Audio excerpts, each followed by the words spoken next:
Первый ящик для голосования за общественные территории в Сыктывкаре устанавливают в администрации. Рядом со специальной урной бланки с краткой анкетой. Заполнить ее может любой горожанин. Все, что нужно сделать, поставить галочку напротив общественной территории, которая больше других нуждается в благоустройстве. В списке 8 пунктов. Площадка перед зданием центрального бассейна, Соборная площадь Свято-Стефановского собора, Стефановская площадь, пешеходные зоны, скверы и парки. Первая проголосовавшая студентка Анна Рудак. С выбором определяется быстро.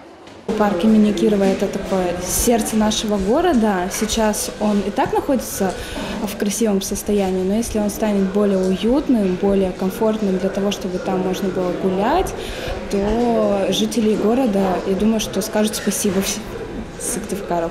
Решения жителей будут приниматься до 9 февраля. После завершения сбора предложений по каждой из выбранных общественных территорий подготовят дизайн-проекты. Получившие наибольшую поддержку начнут реализовывать уже в этом году.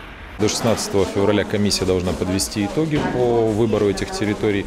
В последующем будет второй этап, где будут гражданам по выбранным территориям предложены дизайн-проекты, по которым будет производиться выполнение работ той или иной территории.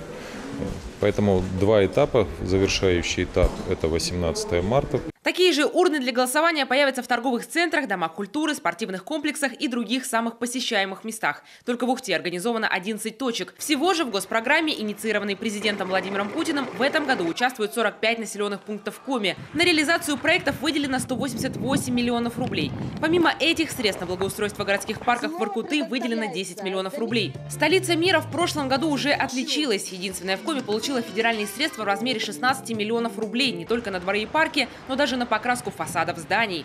И в Воркуте уделили внимание. Представляете, за 30 лет говорильни, а в 2017 году Воркута по благоустроенности заняла 3-е место в России. Можете себе представить?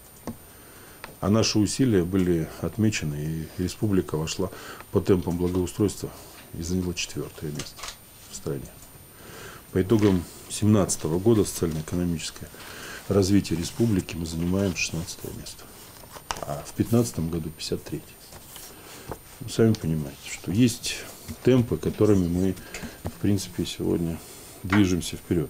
Очень важно, чтобы люди включились сами в борьбу за то, чтобы города стали красивыми, интересными и современными. Потому что это невозможно делать только из чиновничьих кабинетов. Это общая задача.